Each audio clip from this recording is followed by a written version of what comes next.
পর 2002 সালে ইবে পেপলকে $2.5 বিলিয়ন কিনে নেন এবং সেখান থেকে ইলন মাস্ক তার শেয়ারের $180 মিলিয়ন পায়। সেখান থেকে মাস্ক তার তৃতীয় কোম্পানি স্পেস এক্স স্টার্ট করে $100 মিলিয়ন দিয়ে।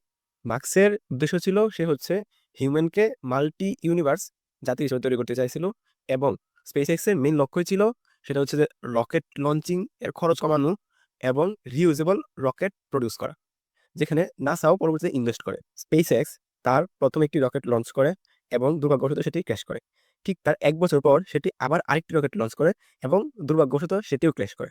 তো মার্কস সে কর্মীদেরকে বলল যে আবার শুরু করো, আমরা আবার লঞ্চ করব।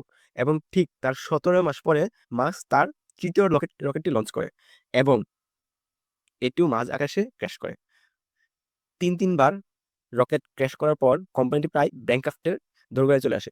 সকল কর্মীরা হতাশ যে এত কষ্ট, এত কিছু। তাদের মূলত 3টা রকেট লঞ্চ করার মতোই ক্যাপাবিলিটি ছিল। কিন্তু দুর্ভাগ্যবশত 3টা রকেটই ক্র্যাশ করে।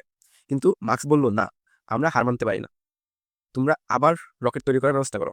আমি টাকার ব্যবস্থা করতেছি।" এবং মার্কস ওই সময় চলে গেল পেপলের ফর্মার ফাউন্ডার পিটার থিলের কাছে। সেখানে গিয়ে সে বলল যে, "আমার হচ্ছে টাকা দরকার।" তো পিটার থিল তাকে বলল যে, "আমি তোমাকে এমনি টাকা দিব না। তুমি হচ্ছে আমাকে হেড ইঞ্জিনিয়ারের সাথে কথা বলো। এই রকেটটা কি আবারও ক্র্যাশ করবে কিনা?"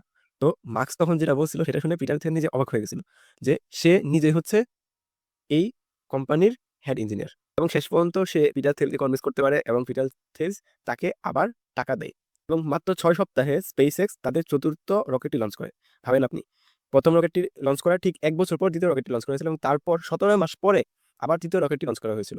কিন্তু ৪র্থ রকেট মাত্র ৬ সপ্তাহ পর রকেটটি লঞ্চ করে এবং স্পেস এক্স সফলভাবে রকেটটি লঞ্চ করতে পারে। মার্কসের এই যে হার না মানা অভ্যাস, এইটা আমার কাছে খুবই ভালো লাগে এবং আমাদের সবারই এই কাজটা করা উচিত। কিন্তু, কিন্তু আমরা জানি প্রদীপের নিচে অলওয়েজ অন্ধকার থাকে। একজন ব্যক্তি যতটাই কুল, ভালো লিডার হিসেবে আমরা দেখি না কেন, তারও কিছু ডার্ক সাইড থাকে এবং সেই ডার্ক সাইড গুলা আমরা আজকে তুলে ধরবো।